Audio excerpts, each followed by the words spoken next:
রমজানের শেষ 10 দিনে যেই ব্যক্তি ইতিকাফ করবে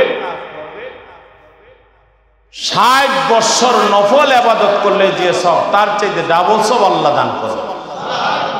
আসরের পর থেকে আরেকটা জিনিস করতে হবে, যেটা হয়েছে প্রত্যেকটা মসজিদের মধ্যে রমজান মুবারকের ইতিকাফ করতে হবে।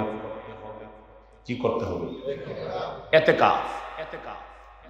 ইতিকাফ হয়েছে 3 প্রকার। 1 নম্বর হলো ওয়াজিব। 1 নম্বর কি? ওয়াজিব। আরেকটা হলো নফল, আরেকটা হলো ফরজে কিফায়া। রমজান মাসে শেষ 10 দিনে ইতিকাফ করা ফরজে কিফায়া। এই এলাকার জন্য প্রত্যেকটা মানুষের উপর এটা ফরজ, ফরজে কিফায়া।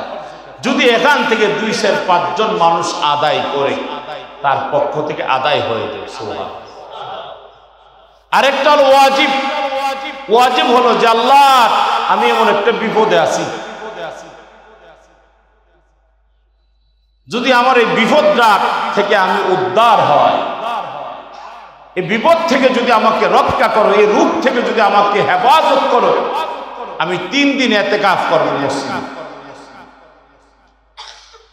এই ইতিকাফ হলো ওয়াজিব। সুবহানাল্লাহ। মান্নতের ইতিকাফ রাসূল বলেছেন, কিন্তু আমরা তো এই ইতিকাফটার গুরুত্ব দেই না। শহরগুলিতে বেশিরভাগ লোক কি করে, টাকা দিয়া দরিদ্র গরিব একজনটাই না বসায় দেয়। আবার এই মুসলিমনগর কেন্দ্রীয় মসজিদের হালাত আমার জানা নাই, যেহেতু আমি তো ইতিপূর্বে রমজান পাই নাই। তো অনেক মসজিদে দেখেছি এলাকার কোনো মুরব্বী বসে না, দূর থেকে একজনে 5,000, 7,000, 10,000 টাকা দিয়ে আইন না ওনারে বসা।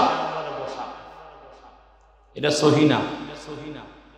যদিও এটা কোনো মতে আদায় হয়, এটা সহি না। এই এলাকার মানুষের জন্য হলো ফরজে কিফায়া। কেউ যদি না বসে সবাই গুনাহগার হবে।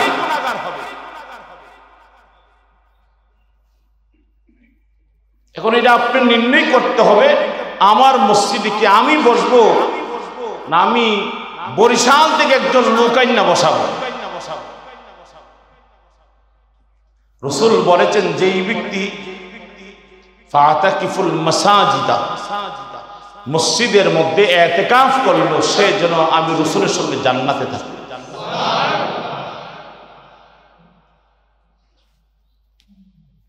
যেই ব্যক্তি মসজিদের মধ্যে 10 দিন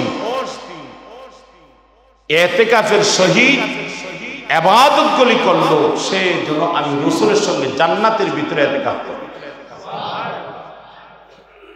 তা আমাদের এই মহল্লার নির্ধারণ হয়েছে কে বসবে? আলহামদুলিল্লাহ একজন আমরা পাইছি, আল্লাহ কবুল করুন। 2 জন, 3 জন, মাশাআল্লাহ, আলহামদুলিল্লাহ করুন। আপনিও বসবেন? 4 জন। আল্লাহ সবাইরে কবুল করেছেন, আমিন। কিন্তু এখানে আরেকটা বিষয় আছে, যারা ইতিকাফে বসবেন এদের জন্য আমরা নামাজের সময়ের পরে দেখা গেছে 4 জন 5 জন মিল্লা বৈশাখ রাজনীতি আলাপ শুরু করে। আসেনি? এই বুড়ারা তো রাজনীতি বুঝতো না, কারা আওয়ামী লীগ করে, কারা বিএনপি করে, এই নিয়ে সেরা মসজিদের ভিতরে গত 2 বছর আগে মসজিদের ভিতরে 2 গ্রুপ ছিল, একজন আওয়ামী লীগ আর আরেকজন লীগ। ইতিকাফের ভিতরে সেহরি খাওয়ার সময় কি নিয়ে জানা লাগছে, লাগার পর মাশাআল্লাহ বসি দিয়ে একজন আরেকজন নাক ফাড়াই দিচ্ছে। আল্লাহ আমাদেরকে এই সমস্ত বেহুদা কাজ থেকে হেফাজত করুন। আল্লাহ তাআলা যারা ইতিকাফে বসবেন এরা আমাদের দায়িত্ব নিয়ে বসবেন, আল্লাহ এদেরকে কবুল করো এবং এই মসজিদের হক যেন পরিপূর্ণভাবে আদায় করতে পারে আল্লাহ তৌফিক দান করুন।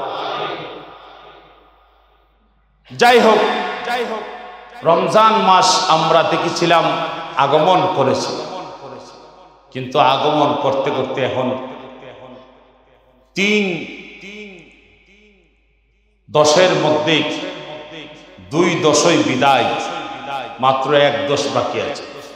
আউয়ালুহু রাহমাতুন ওয়া আওসাতুহু মাগফিরাতুন ওয়া আখিরুহু ইতকুম মিনান নার।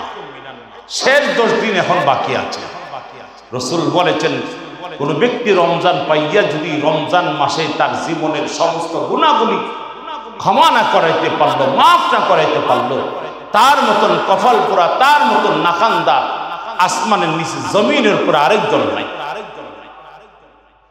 সেজন্য আল্লাহ তাআলা যেন আমাদের গুনাহগুলি রমজান মাসে মাফ করাই দিয়েছেন। রাসূল বলেছেন, রমজান পাওয়ার পর তুমি তোমার গুনাহগুলিকে আত্মশুদ্ধির মাধ্যমে, আত্মসমর্পণের মাধ্যমে আল্লাহর কাছে ক্ষমা চাও, রব্বুল আলামিন তোমার সারা জীবনের গুনাহ মাফ করে দেবেন। কারণ রমজান মাসের প্রতিটা সেকেন্ড, প্রতিটা মিনিট, প্রতিটা ঘন্টা, প্রতিটা দিন রমজানের চাঁদ ওঠার পর থেকে নিয়ে শাওয়ালের চাঁদ ওঠার আগ পর্যন্ত আপনি বুঝেন না যে রমজান মাসে আবু জেহেল, উতবা, শাইবা, ফেরাউন, নমরুদ এদের কবরে আযাব আল্লাহ মাফ করে দিয়েছে। কত দামি রাত্র! মানে রমজান মাস উপলক্ষে হিন্দু, খ্রিস্টান, বৌদ্ধ, নাসারা যা আছে সবগুলি 1 মাস আল্লাহ তাআলা এদেরকে আসান করে দিয়েছেন। সুবহানাল্লাহ। এই রমজান মাসে আমাদের অনেকের মা বাপ কবরে ছিল। রমজানের আগে সন্তানের চোখের পানির খাতিরে লক্ষ লক্ষ নয়, কোটি কোটি জাহান্নামকে আল্লাহ তাআলা মাফ করে দেন।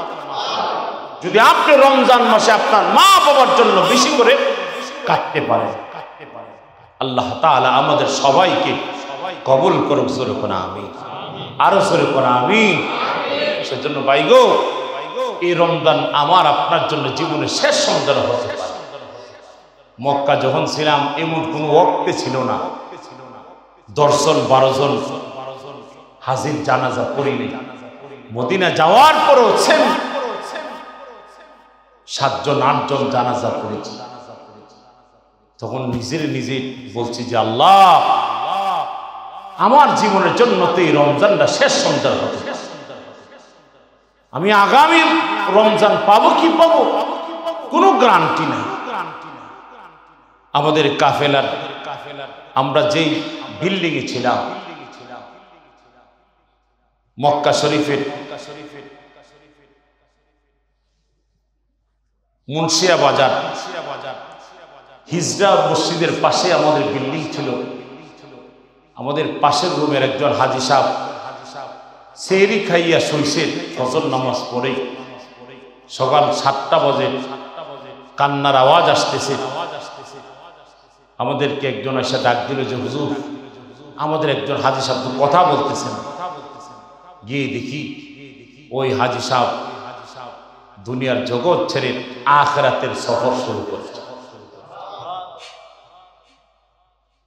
আমার মেয়ের শাশুড়ি গত বৃহস্পতিবার দিন সন্ধ্যা